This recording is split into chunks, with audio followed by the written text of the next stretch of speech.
Et donc maintenant, nous allons précisément parler du modèle, de ce que le Barça a, du modèle du Barça, de ce que le Barça a, de ce que le Barça n'a pas.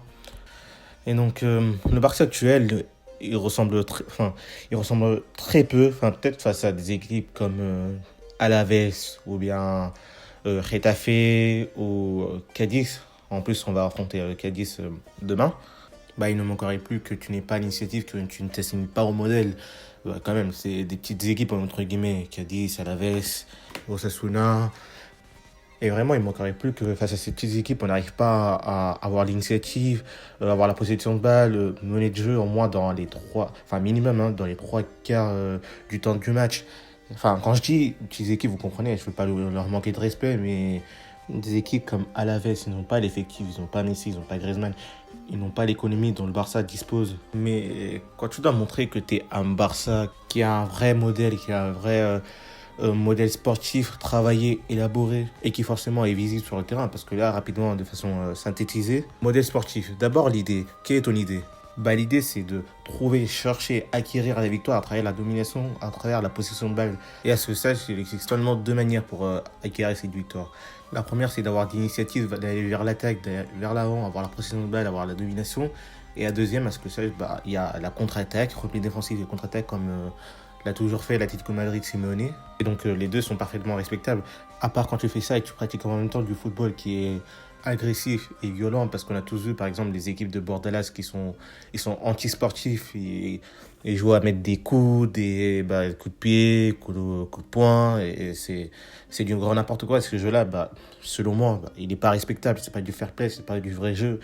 Ils respectent pas le football en faisant des choses comme ça. Quand tu perds du temps, quand tu provoques sans cesse l'autre équipe, les entraîneurs et tout ça, bah, on peut pas appeler ça du foot. Mais quand c'est une équipe qui fait un repli, genre qui met par exemple deux lignes de 4, une ligne de 5 et une ligne de un, quand il met beaucoup de joueurs devant la cage, bah, c'est du foot. Oui, c'est dur à gérer, c'est dur à jouer contre des équipes comme ça. Mais par exemple, le Cadiz, on a joué chez eux, on a perdu de 1 ou je sais plus, ou 2-0. Et eux, ils n'ont pas perdu de temps, ils n'ont pas commis beaucoup de fautes, ils n'ont pas perdu de temps dans les coups francs, dans les touches, etc. Mais ils font ce qu'ils peuvent. C'est du football. Et là, on va les affronter demain bah, chez nous. Et on espère ils vont pas faire comme le Retafe de Bordalas. Alors, j'espère qu'ils vont jouer correctement, avec du fair play et pas perdre du temps sur les touches, sur les corners, etc. Donc dans le foot, il y a ces deux façons de border le jeu. Et ensuite, à travers de ces deux philosophies, vous avez plusieurs composants. Par exemple, je peux avoir le ballon, je peux être neutre à des moments. Je peux avoir le ballon, avoir l'initiative et, euh, et mener le match. Et à d'autres moments du match, bah, je peux faire un repli pour ensuite attendre que l'adversaire m'attaque afin qu'il me laisse des espaces pour ensuite pouvoir moi attaquer et finir les actions, bien évidemment. Donc ce que je dis, c'est que notre modèle a toujours été celui d'avoir le ballon, se défendre avec le ballon, dominer les matchs, avoir le contrôle du match, parce que dominer le match, c'est d'avoir le contrôle du ballon et de créer beaucoup d'occasions de but. Parce que plus t'en crées, moins l'adversaire il t'en crée. Le but, c'est de créer un maximum et que l'adversaire te crée un minimum. Et pour cela, je dois avoir le contrôle du ballon, je dois avoir le contrôle du match. Et comment j'ai acquis ça? Bah, en ayant les mécanismes, en ayant les outils, en donnant aussi aux joueurs les outils, bien évidemment. C'est pour ça que nous, on doit particulièrement sur des joueurs avec une très bonne qualité technique. Et ça, c'est ce qu'on a dans la Masia. C'est pour ça, au Barça, ce qu'il y a de mieux, c'est qu'ils cherchent tout le temps dans la Masia. Parce que les joueurs qui apprennent les concepts ailleurs, c'est pas du tout la même que dans la Masia. Parce que dans la Masia, depuis tout petit, on t'apprend des bases, des choses qui sont au Barça et qui n'appartiennent que au Barça. Le positionnement et tout ça. Et les joueurs de la Masia, ils ont dès qu'ils sont petits. Donc ça fait que quand tu deviens grand, il faut pas que Ronald Koeman il change le modèle. Parce qu'il doit garder le même modèle. Parce que sinon, ça fait que toutes les années d'enseignement que t'as subi, l'enseignement que t'as appris, enfin, ce que t'as acquis dans la Masia, bah, quand tu arrives à l'équipe professionnelle, bah, ça ne te sert plus à rien. Parce que tu as Ronald Koeman, t'as des entraîneurs comme Ronald Koeman, comme Valverde, qui t'ont tout enlevé. Ils ont changé le jeu radicalement. Toi, quand tu es dans la Masia, tu passes de un 4-3-3 avec des positionnements particuliers, singuliers. Et quand tu arrives dans la première équipe, bah, tu te retrouves avec un 4-5-1 ou 4-4-2 et il y a tout qui change. Et donc ça fait que ton niveau, il devient plus faible et tu ne montres pas ce que tu es vraiment. Et c'est pour ça qu'il ne faut pas changer la manière de jouer. Il faut revenir de notre voie, dans notre vraie voie. Et voilà, et ça, il faut faire avec Xavi. Et quand je parle de talent et de qualité technique, enfin, il y a pas que ça.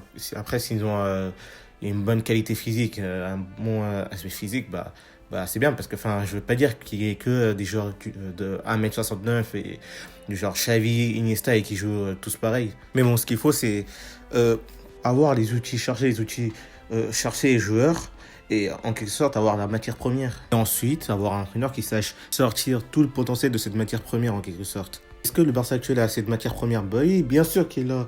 Rick Puig, Pjanic, Pedri. En attaque, nous avons du matériel. Nous avons Trincao, Dembélé, Conrad. Nous avons Collado de l'équipe B. Ils sont très bons, bien évidemment. Ils ont un contre un et ils savent déborder. Mais déjà, est-ce que vous avez vu, vous vous rappelez de l'action de Trincao? Je ne l'ai pas dit dans les dernières vidéos, mais vous vous rappelez de l'action de Trincao face au PSG quand il est rentré? Un joueur qui est même pas en confiance, il est entré, il en a trouvé 4. À part ça, qui faisait de la peine, je crois qu'ils étaient à 3-1 ou 4-1 déjà quand il était rentré. C'était vraiment pathétique. Et Trincao, il est rentré, on a dribblé 4 au moins ou 5. Donc imaginez-vous ce joueur dans un bon contexte, dans un Barça qui joue correctement, qui a une idée qui est mise sur lui, où il y a ses coéquipiers qui ont confiance en lui, où il prend ses responsabilités. Parce qu'on l'a vu, ce joueur, il a un talent. On a vu, il a du potentiel.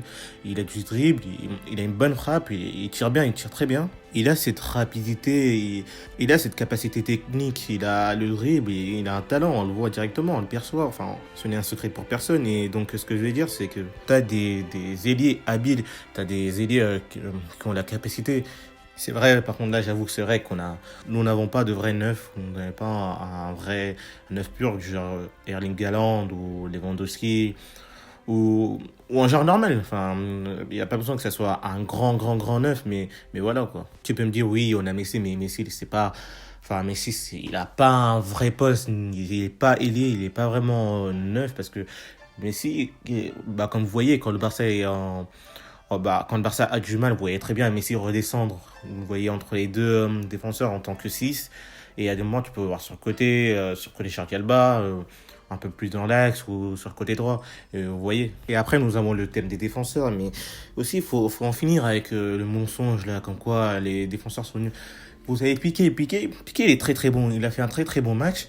Après, enfin, il y a des petits rigoleux. Ils vont me sortir l'image où il y a Mbappé qui laisse derrière, enfin, où il y a Piqué qui tient le maillot de Mbappé, etc.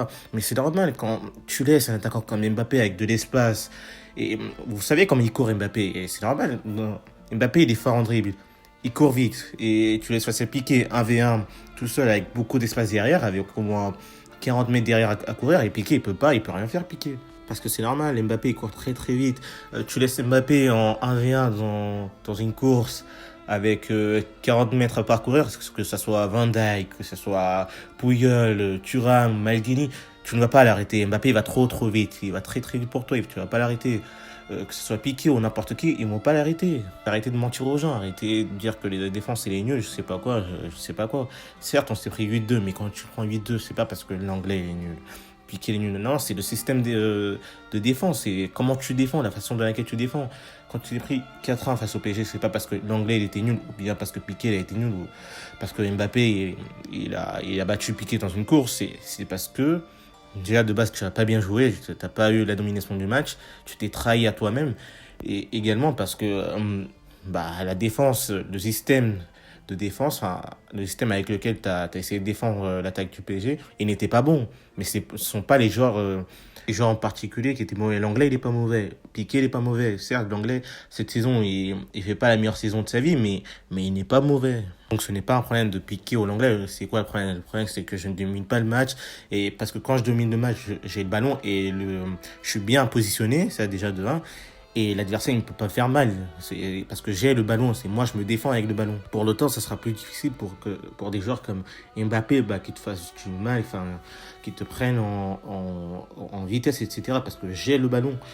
Et ça sera plus simple de briller pour des défenseurs comme Piqué ou bien l'anglais. Parce que tous les défenseurs qu'on a, que ce soit Piqué ou Araujo, lui c'est un genre, on a vu son niveau. Lui, son niveau, il a un niveau de top 3 d'Europe en ce moment. On l'a très bien vu, top 3, parce que en ce moment, moi, personnellement, je ne vois peut-être un ou deux, mais je ne vois pas beaucoup de joueurs au-dessus d'Araujo en ce moment en défense. Parce que lui, tout ce qu'il a joué, dans tout ce qu'il a joué, il a tout le temps donné un niveau extraordinaire, impeccable, que ce soit de la tête, ou avec la passe, avec la vision, ou en stoppant des joueurs. Par exemple, je crois qu'il a une statistique qui dit que de tous les, non, ça faisait combien avant qu'il se blesse? Ça faisait 10 matchs qu'il avait joué, et dans les 10 matchs, je crois qu'on n'avait pas dribblé une seule fois. Certes, Van Dijk l'avait fait l'année dernière ou il y a 2 ans pendant une saison entière, mais voilà, c'est ça. Genre, en ce moment, Araujo, c'est minimum, je dis bien minimum, top 3 des meilleurs défenseurs d'Europe. Ensuite, à l'anglais, il y a pas longtemps, on disait que l'anglais, ouais, c'est un bon joueur, il était dans un bon moment. Et là, oui, certes, il a baissé. Pourquoi? Parce que le Barça est dans un mauvais moment, le Barça joue mal, et un joueur, il a tout le temps des hauts et des bas, c'est logique. En tout cas, ce qui est clair, c'est que l'organisation collective que le Barça a, enfin, la domination du match que le Barça a en ce moment, ça ne porte pas bénéfice aux défenseurs. Ça ne leur porte pas bénéfice parce qu'on n'a pas la domination du match face aux grands, enfin, face à n'importe quelle équipe qui est correcte, un minimum, et qui s'est placée et qui nous a étudié, ça ne nous porte pas bénéfice. Or, on a eu la preuve face à Séville. On a perdu, enfin non, on a égalisé le premier match face à Séville. On a perdu le deuxième en coupe. Face à l'Atlético, où on a perdu 1-0. Face au Real, face à Juve, au match retour. Face à Paris. Et donc, tout adversaire qui a un niveau correct et qui sait se placer, ces adversaires-là, on n'arrive pas à les battre, tout simplement, parce qu'on n'arrive pas à jouer, on ne domine pas, on n'a pas la possession de balle, et donc ça fait que les défenseurs, ils ont plus de mal à défendre. Donc c'est très simple de dire que les défenseurs, ils sont nuls, etc. Et surtout, après un 8-2, c'est très simple. Mais c'est pas vrai. Genre, Umtiti, il est bon. Enfin, peut-être, oui, c'est vrai que c'est pas meilleur Umtiti, mais il est bon. Piqué, il est bon. L'anglais, il est bon. Araujo, comme j'ai dit tout à l'heure, pour moi, c'est un top 3 d'Europe en ce moment. Et il est très bon. Mingueza, il nous a prouvé comme quoi il avait du potentiel. Il nous a sauvé à plusieurs reprises. C'est vrai que c'est pas un défenseur, un des meilleurs défenseurs d'Europe, mais il est là, enfin, il a du potentiel. Donc, nous avons des défenseurs, nous avons des latéraux. Il y a Dest. Bon, Dest, ce qu'il fallait pas faire, c'était l'exploiter, mais avec les blessures de Sergi Roberto, c'était un peu compliqué. Donc, lui, il a eu du mal. Parce que rappelez-vous que quand Sergi Roberto n'était pas blessé, on a vu la meilleure version de Dest, hein, on l'a vu. Et quand il s'est blessé, Sergi Roberto, quand il a commencé à jouer beaucoup de matchs à la suite, c'est vrai, il a baissé son niveau. Rappelez-vous qu'il vient de la Eredivisie, il a que 20 ans, il les a eu il y a pas longtemps. Et il fallait pas l'exploiter. Et en plus, il est pas dans le bon contexte. Tout comme les Pedri, etc. Le Barça actuel, ils sont pas dans le bon contexte. C'est pas un bon Barça qu'on voit. Donc ça fait que le niveau des joueurs, il affaiblit. Donc il ne faut pas dire qu'on n'a pas de matière, il ne faut pas dire qu'on n'a pas une bonne équipe. Parce que là, par exemple, si je fais le 1v1 des joueurs du Barça avec, par exemple, je sais pas, moi, l'équipe de City, je vais mettre ma compo, pas celle de Koeman, hein, par exemple. Ter Stegen au cage, Ter Stegen, Ederson. S'il vous plaît, Ter Stegen, il fait faire qu'Ederson, on va pas se mentir. Donc ça fait 1-0. Latéral droit, Dest ou Walker. Walker, je suis désolé, mais Walker, il est horrible. Il faut le dire, il est horrible, Walker. Donc je mets 2-0 pour Barça. Il y a quoi aussi? Défenseur central, Araujo et Stones. Actuellement, Araujo, c'est un des meilleurs défenseurs d'Europe, donc je mets un point pour Barça, donc ça fait 3. Piqué et Ruben Diaz. Faut dire que Piqué revient de blessure, etc. Donc, Ruben Diaz, pour moi aussi, actuellement, c'est un des meilleurs défenseurs centrales d'Europe. Donc, ça fait 3 pour City. Après, latéral gauche, Jordi Alba ou City, ils ont Cancelo. En fait, on sait même pas qu'ils ont City. Des fois, ils utilisent Cancelo, des fois Zinchenko, parce que eux, ils ont même pas de vrai latéral. Et vous voyez que en n'ayant pas le matériel, des bons joueurs et tout ça, on voit que Guardiola, là, il a enchaîné 13 victoires d'affilée. Là, José Guardiola, il a enchaîné 13, ou même plus, hein. Et on voit, il joue avec un très bon jeu. C'est beau à voir. Il joue rapide, bien, il domine le match. Et en plus, ils n'ont même pas les vrais joueurs parce qu'il y a Kun Aguero, il n'est pas là, il y a Kevin De Bruyne, il n'est pas là. Donc ça fait qu'il fait des trucs un peu. Il improvise un peu. Donc il joue pas avec un vrai latéral droit, gauche, pardon. Et si on continue, donc latéral gauche, Jordi Alba, du coup, ça fait 4-1. Oui, 4-1. Attendez. Ter Stegen 1, Dest 2, Araujo 3, Ruben Dias 1 et Jordi Alba 4, oui, 4-1. Milieu défensif. Busquets ou Rodri, actuellement, on sait tous quand Busquets il est, Rodri, logiquement. Donc ça fait 4-2. Milieu, Frenkie de Jong et Gundogan. Gundogan et Frenkie de Jong, actuellement, pour moi, personnellement, ce sont les deux meilleurs milieux du monde, actuellement, et d'Europe. Et donc je mets un X, parce que je pourrais pas me décider entre les deux. Donc ça fait 4-2 toujours. Pedri et... il s'appelle comment déjà? Et Silva, voilà. Et Silva, bien sûr, Silva, il est plus fort que Pedri. Pedri, il est encore jeune, il il a du potentiel, mais il est encore jeune. Ça va. Mais bon, ça veut pas dire que Pedri n'est pas bon, c'est juste que Silva est plus fort. Côté droit, Phil Foden ou Ousmane Dembélé. Ousmane Dembélé, Phil Foden il est très bon et tout ça, mais bon, lui c'est comme Pedri, ils ont encore du chemin à parcourir, etc. Donc ça fait quoi? Ça fait 5-3. Après, côté gauche, Antoine Griezmann attendez. C'est pas grave, on va mettre Riyad Mahrez sur le côté gauche. Antoine Griezmann ou Mahrez.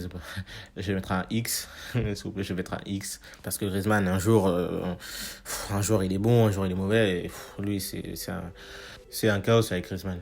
Donc, en attaque, t'as Messi et t'as Gabriel Jesus. Il n'y a pas de comparaison, donc c'est Messi. Ce qui nous fait un total de 6-4 pour le Barça. Donc, le Barça, ils ont une meilleure équipe que City.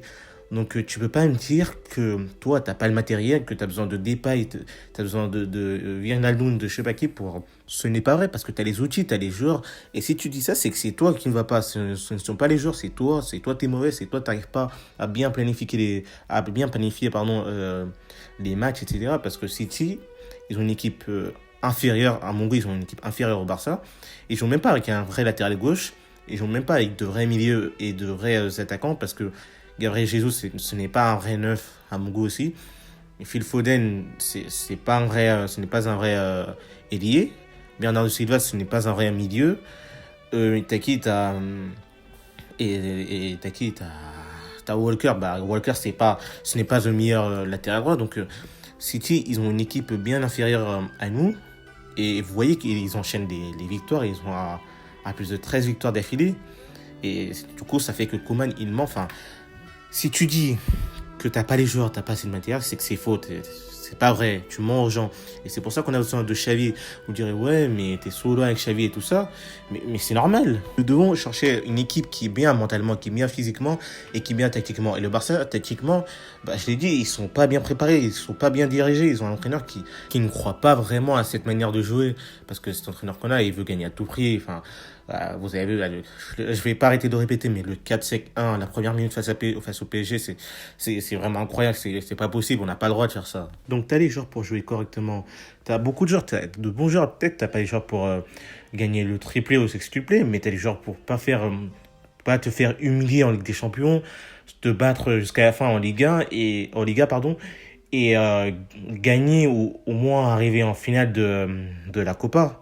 Donc, depuis 2017, ce qu'il fallait, c'est garder Luis Enrique, donner continuité à Luis Enrique, faire un nettoyage du vestiaire, de l'effectif. Et ce qu'ils ont fait, c'est ramener Valverde. Ensuite, ils ont improvisé, ils ont ramené Luis Etienne en milieu de saison. Et là, ils ont fait quoi? Ils ont ramené le Valverde néerlandais. C'est ça, oui, c'est ça.